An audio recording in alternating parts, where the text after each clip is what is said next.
अंतर्राष्ट्रीय हिंदू महासंघ की ओर से गुरुवार दोपहर को संगठन के उद्देश्यों को लेकर प्रेस वार्ता का आयोजन किया गया। पत्रकारों को संबोधित करते हुए संगठन के संस्थापक व राष्ट्रीय अध्यक्ष सुनील कुमार शुक्ला ने कहा कि संगठन का उद्देश्य समाज में व्याप्त भ्रष्टाचार को हटाना, नशे मुक्त समाज की स्थापना करना, गौ हत्या पर कठोर दंड, अनाथ आश्रमों का जीवन उद्धार करना, संपूर्ण मंदिरों में पुजारियों का वेतन व बीमा, असहाय लड़कियों की शादी सहित वैदिक शिक्षा का प्रावधान लागू करना।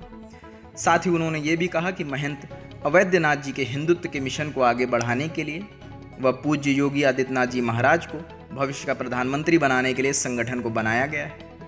इस संगठन को बनाना जरूरी इसलिए था क्योंकि महाराज जी मुख्यमंत्री बनने के बाद अपने दोनों संगठन हिंदू युवा वाहिनी व विश्व हिंदू महासंघ को पूर्णतः भंग कर चुके हैं। इसीलिए सामाजिक मुद्दों को लेकर संगठन का गठन किया गया है। इसी दौरान सुमित कटियार को प्रदेश अध्यक्ष की जिम्मेदारी दी गई और चारू मिश्रा को संगठन का संरक्षक बनाया गया। इसी के साथ साथ पंडित अजय त्रिपाठी को प्रदेश उपाध्यक्ष, अनिल शुक्ला को कोषाध्यक्ष, जितेंद्र तिवारी को संगठन मंत्री का दायित्व सौंपा गया। चूँकि महाराज जी मुख्यमंत्री बनने के बाद अपने सारे संगठनों को उन्होंने, चाहे हिंदू युवा वाहिनी हो चाहे विश्व हिंदू महासंघ, दोनों संगठनों को उन्होंने पूर्ण रूप से भंग कर दिया। और भंग करने के बाद हम लोग का जो सपना था कि मुख्यमंत्री बनाना है महाराज जी को, वो बनाया। लेकिन आगे का जो सपना है कि महाराज जी को हम लोग को प्रधानमंत्री बनाना है, उस मिशन को लेते हुए और महंत अवैधनाथ जी की जो हिंदुत्व की विचारधारा है उसके प्रचार प्रसार के लिए और पूज्य महाराज जी को देश का प्रधानमंत्री बनाने के लिए हम लोग को ये संगठन बनाना पड़ा। जिन पर काम करने वाले हैं हमारा संगठन जो कार्य करेगा, अंतर्राष्ट्रीय हिंदू महासंघ जो है, उसका मुख्य उद्देश्य होगा भ्रष्टाचार मुक्त भारत, नशा मुक्त भारत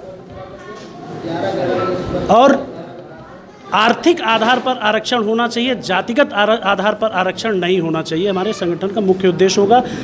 और इसी कड़ी में अगर मदरसों के मौलवियों को वेतन है तो मंदिर के पुजारियों को वेतन प्लस पेंशन मिलनी चाहिए और गौ हत्या पर कठोर कार्रवाई होनी चाहिए, कठोर कानून बनना चाहिए। कहीं से भी जो आज जो घटनाएं हो रही हैं, जो सरकारी विभाग है चाहे पुलिस महकमा हो, जिस तरह से भ्रष्टाचार में लिप्त है, उसको दूर करने का कार्य हमारा संगठन करेगा। और महंत अवैधनाथ जी की हिंदूवादी विचारधारा को पूर्ण करने के लिए संगठन निचली इकाई तक हर एक जनमानस से मिलेगा और उससे संपर्क करेगा और उससे अपने विचारों से प्रेरित करेगा। और हमारे संगठन का जो मुख्य उद्देश्य है पूज्य महाराज योगी आदित्यनाथ जी को देश का प्रधानमंत्री बनाने का, उस संकल्प को पूरा करने के लिए अपना कार्य करेगा। सुमित जी, जैसे बात करिए, अध्यक्ष जी ने बोला है कि भ्रष्टाचार मुक्त भारत बनाएंगे, तो क्या योजना है सर इस कार्य को व्यक्तिगत रूप में लाने की? सर, प्रथम तो भ्रष्टाचार मुक्त भारत बनाने के लिए आदमी के अंदर एक जागृति होनी चाहिए, क्योंकि जो भी अधिकारी कुर्सी पर बैठा है, अगर वह पैसा दे करके उस कुर्सी पर आया है तो वह भ्रष्टाचार करेगा। तो सीढ़ियों का निर्माण नीचे से होता है, लेकिन अगर उसकी सफाई की जाए तो ऊपर से होती है। तो निश्चित तौर पर ऊपर जो भ्रष्टाचार है उसको साफ करना पड़ेगा। जब वह साफ होगा तो नीचे तक भ्रष्टाचार समाप्त हो जाएगा। संगठन के संरक्षक हमारे साथ चारू जी भी हैं। चारू जी, क्या योजना है? आप एक संरक्षक हैं, छात्र राजनीति से भी आपका ताल्लुक है, क्या योजना है? संगठन को कैसे मजबूती दी जाएगी?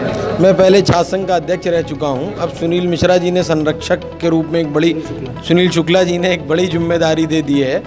मेरा व्यक्तिगत रूप से मानना, जैसा मुझे मेरी जानकारी है, ये राजनीतिक ना होकर एक सामाजिक संगठन है जिसका उद्देश्य राजनीतिक पार्टियों से जुड़ना नहीं है।